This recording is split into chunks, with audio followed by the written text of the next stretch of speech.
ठीक है, देखिए बच्चों, आ गए हम लोग आज कक्षा 10 की फिर एक नई सवाल मिलेगी हम लोगों को।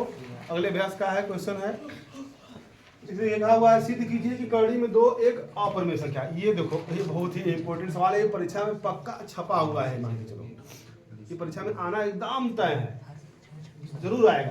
कड़ी में 2 लिख देगा, कड़ी में 5 लिख देगा, 3 लिख देगा, उसमें कुछ जोड़ देगा कुछ घटा देगा, है ना। कुछ जोड़ने का मतलब कड़ी में 2 + 3 या कड़ी में 2 - 3, ऐसे करके भी सवाल आता है परीक्षा में ना। तो अभी फिलहाल इसको बता देंगे, उसके बाद हम उसको बता देंगे, ठीक है ना। आइए देखते हैं। तो पहले इसमें लिखा है कि सिद्ध कीजिए कड़ी में 2 एक क्या है, अपरिमेय संख्या।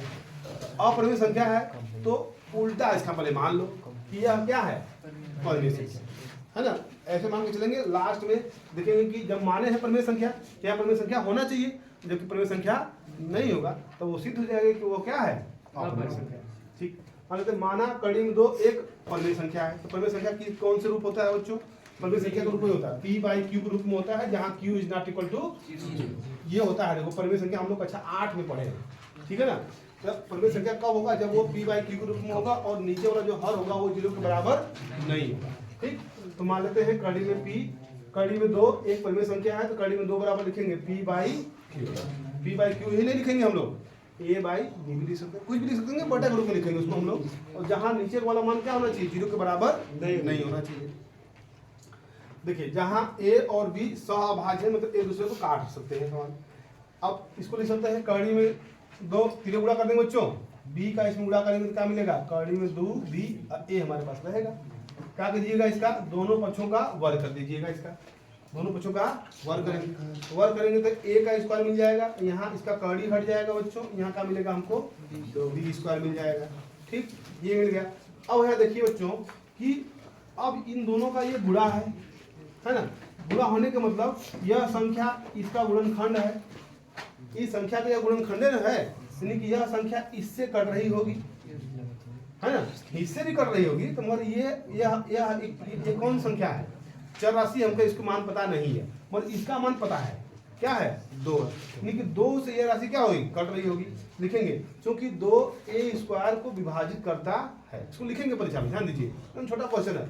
फिर जब 2a² को काट रहा है तो इसको बड़े घात काट रहा है तो छोटा घात को भी क्या कर रहा होगा, काट रहा होगा। इसको समझने के लिए यहाँ बता रहे हैं आपको, 4 का गुणनखंड क्या होगा, 2 × 2 × 1 लिख सकते हैं हम लोग, क्योंकि 4 2 से भी कर सकता है, 2 से भी कर सकता है और 1 से भी कर सकता है।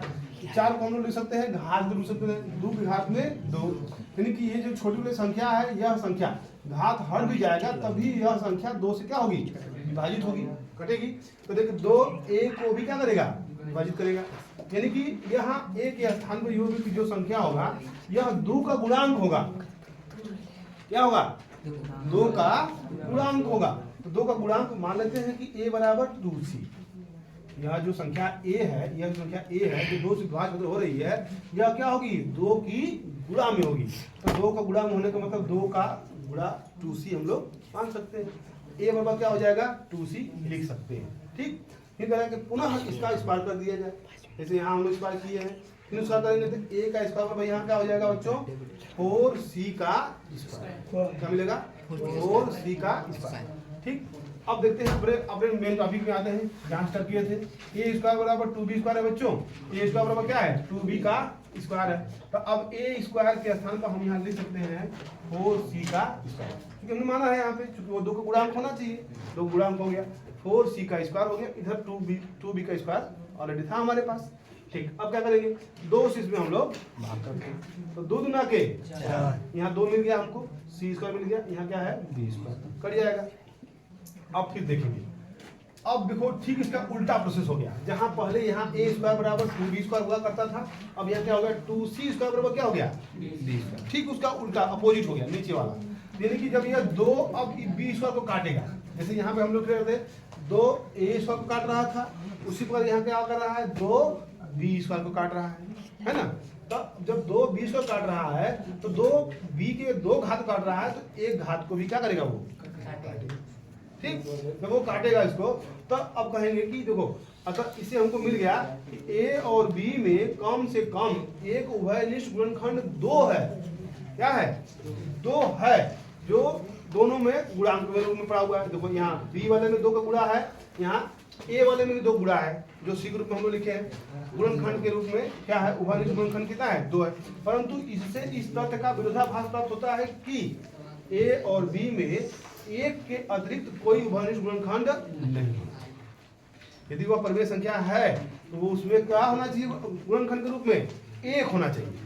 1 के अतिरिक्त और कोई संख्या नहीं होनी चाहिए, जबकि हमको यहाँ पे क्या मिल गया, 2 मिल गया। ठीक है, यानी कि जो हम लोग माने हैं कड़ी में 2 a बटा के b के परिमेय के रूप में है, परिमेय संख्या है, तो वह परिमेय संख्या नहीं होगी। क्या होगी, वह अपरिमेय संख्या होगी। तो उसको लास्ट लिखेंगे, अतः कड़ी में 2 एक परिमेय संख्या नहीं होगी, या फिर उसको ऐसे लिखिएगा, कड़ी में 2 एक अपरिमेय संख्या होगी। तो इतना लिख देंगे आप लोग परीक्षा में, तो आपको पूरा का पूरा नंबर मिल जाएगा। ठीक है बच्चों, समझ में आ गया?